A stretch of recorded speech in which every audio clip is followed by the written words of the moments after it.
Thanks for being with us. You're participating in the Ron and Fez show. You dropped it down, but you started up. Thanks for being with us. You're participating in the Ron and Fez show. It's the music. If it goes too fast. Well, you're in no hurry. You could always wait. Fezzy, that last call that we had about the scams, it just had me thinking the whole thing. Maybe you and I should be in the scam business. Well, if there's enough guys out there, you only need a few of the guys out there like that guy. Would you ever want to get in the scam business with me? Seriously. I would be really nervous being in the scam business. I'm going to handle most of it. I'm going to need you to give me $7,000. I'll put it in this sock. I'll be back in a half an hour with $40,000. And you're just going to handle it all? That's right. For me and you, buddy. All right, we're partners? We're partners. Then I am in. Uh-huh. My first scam. Someone doesn't see it coming. First scam. We're going to be rich. I love scam movies, though. I'm a big, of any kind of those you thought. Yeah. I mean, I even like Dirty Rotten Scoundrels. Anything where here's how the gimmick works and you're off. If you were to scam somebody here at the radio station, who would it be? Oh, I would probably go with J-Dubs. J-Dubs, you're looking small potatoes. I would go right after Julie Fulman because she lives in a fantasy world. My only problem is her man is quick, Pat Tanaka. Pat Tanaka would look the thing over. I would have to come after somehow it's some idea that we're going to have a present for Pat Tanaka. We can't let him know because he's going to be so surprised and excited. I could see her losing everything she's ever saved. You'd see me leaving. You'd see me leaving here in pink high heels. Hey, Catherine, you're on the Ron and Fez show. Yes, hi. Yeah. Well, I was listening to the bit about the scam too, and it sounds very much like a scam that's done with in the stock market, where the scammer sends, let's say, 1,000 letters out, and they send, or 2,000. They send 1,000 to people saying that they have an inside scoop on a stock, and the stock is going to go up. And they send another 1,000 letters to another group of people saying the same thing. They've got an inside scoop. The stock is going to go down. And so half of that group is right, and they said that they have this inside deal, and right. So they take the group that was the winning group, and they split them in half. And then the next deal comes along, and they send letters to 500 saying that they've got this inside deal. Half of this next stock is going to go up at a certain point, and to the other group they say the same thing, but the stock is going to go down. Of course, one group is correct. They take that group and they split it in half, and so on.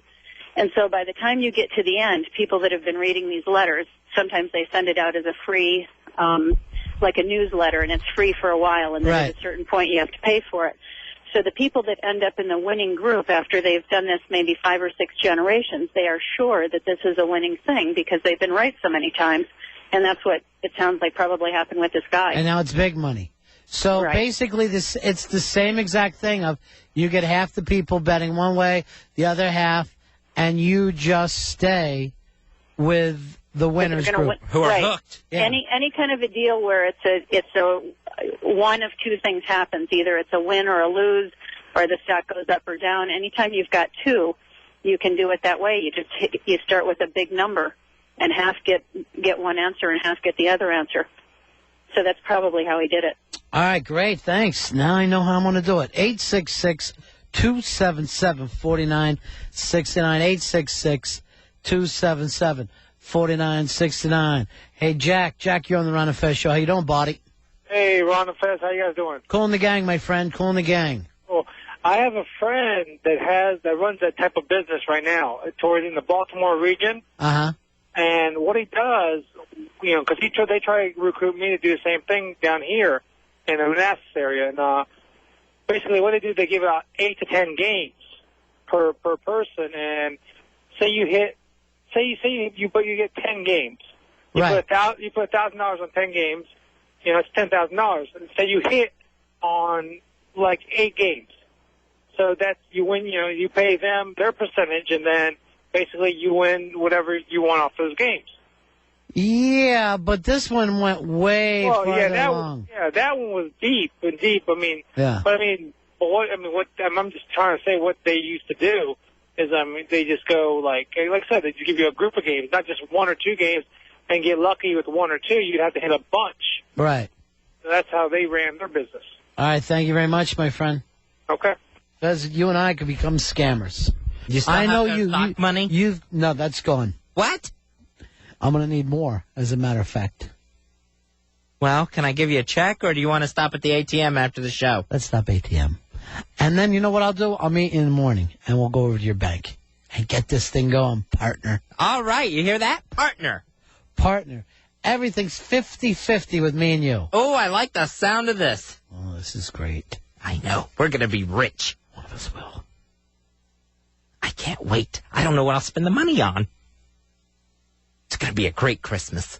Here's Andre. Andre, you're on Ron and Fez. Hey, what's up, guys? Yeah. Hey, what you guys were talking about, I think, I know that the people that win big, they're just basically poster boys. It's like advertisement. You have a couple of big winners, and it pulls other people in because Yeah. you're going to run tell all your friends, hey, I won all this money. And some guys will jump in, but some guys won't. I know a guy who won $30,000 on the Super Bowl, and he took Carolina, took the points. So, I mean, it's kind of crazy out there, but, I mean, that's how it is. You just have to beware.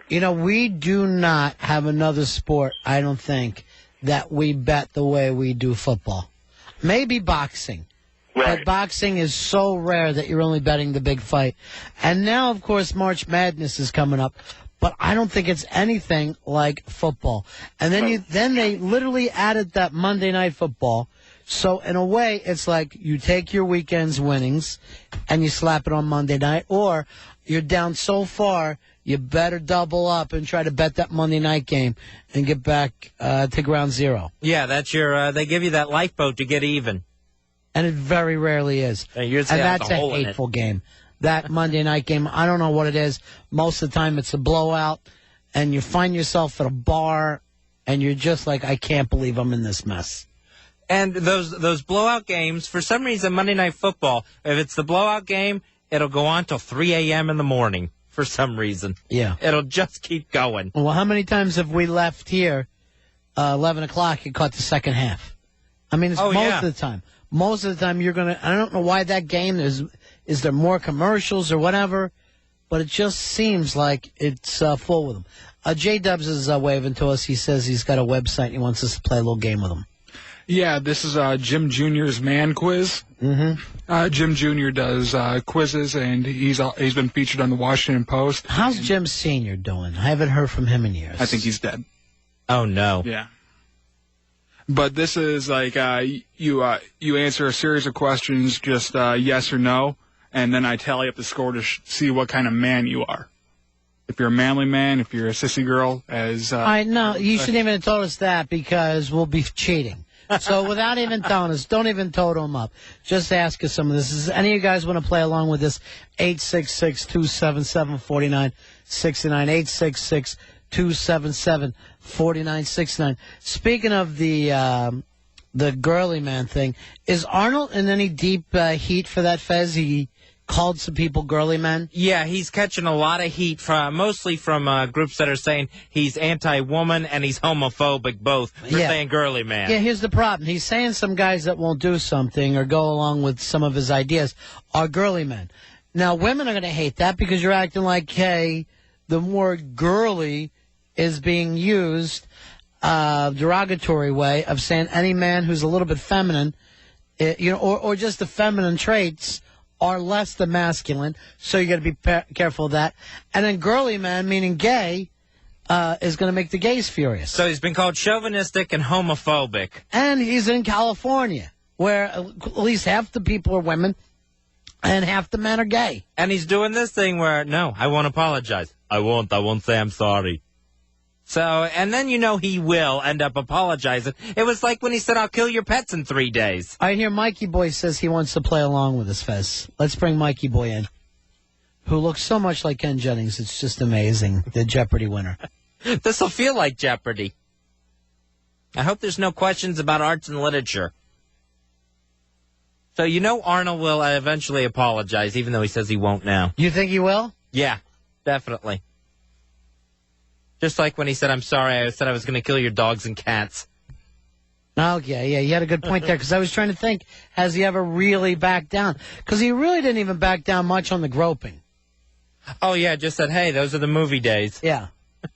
What are you going to do? I thought that was fun then. Hey, am I the only party guy? All right, Mikey boy, you want to play along with this with us? What are we playing? I have no idea. Okay. Jim Jr. is making it up over there. J-Dubs. What's your first question, J-Dubs? Have you ever drank milk straight from the carton? Oh, absolutely. Yes. Yes. Why wouldn't you? Did That's we what win? that's what I don't understand. Why wouldn't you? Have you ever drank beer straight from the keg tap? Yeah, but not because, like it would be like the fun thing to do. Yeah, I've done that. Same here. Like you're forced to. Like, hey, no, we're drinking. Like it's helpful. You're better off if you're really a drinker to drink it from a glass. Have you ever drank tap water in Baltimore, Maryland? Yes, as well as well water. So that would be tap water. Ooh, no. Yes. All right. Have you ever groped a woman? I'm gonna say yes. I hate to, but you're younger and you're drinking. You're in a pool. No, I'm always respectful. How we Grope. defining grope? Just like Grab it, Yeah, go all right. for the breast. Yeah. Okay. All right. Inappropriate grabbing, like everyone did when they were younger. It all depends on what your definition of is. That's good. That's a good impression.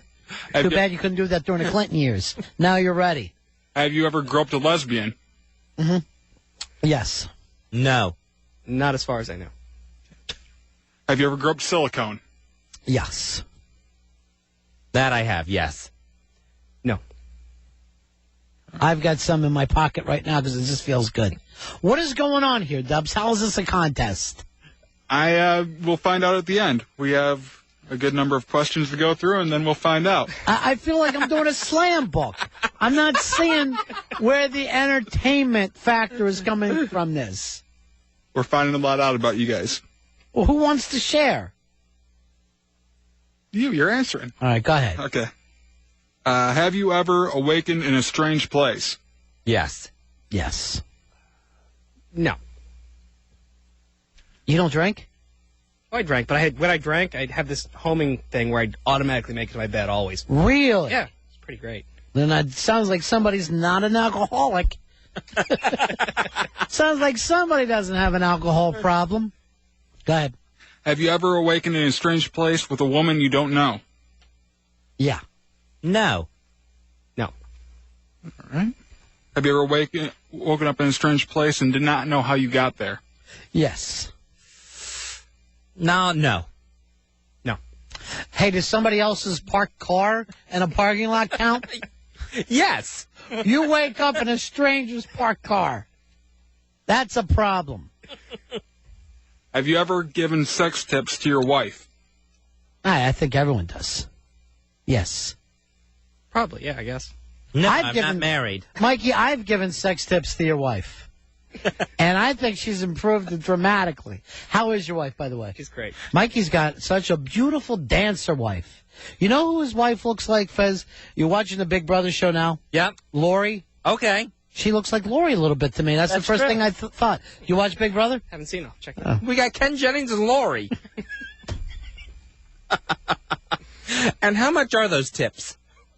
2,500 for a sure winner. What's the next question, J-Dubs? Have you ever given sex tips to a lesbian? No. No. Yeah. Or bi, whatever they would be with you. I mean, they think they're lesbians, but I'm sure they're bi. Have you ever given sex tips to your dad? No. No. No. Okay. And I really don't even like that question. This is all making me very nervous, by the way. Have you ever had sex? Have you ever had sex in a hot tub? Yes. No. Yes. Really? Who was the guy? The hot tub was the weird place I woke up. All right, how many more of these questions? Because we got to take a break. We've got a good 30. You are out of your mind, Dubs. I do not know how El Jefe puts up with you.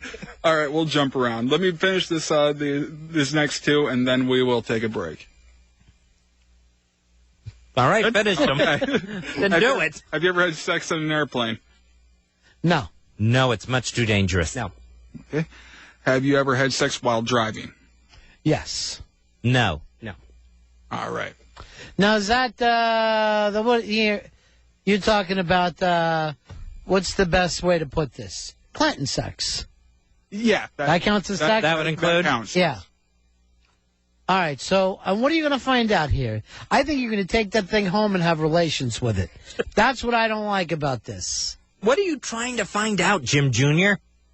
Just the level of masculinity for the show. All right. We'll take a break. We're right back. It's the Ron and Fez Show.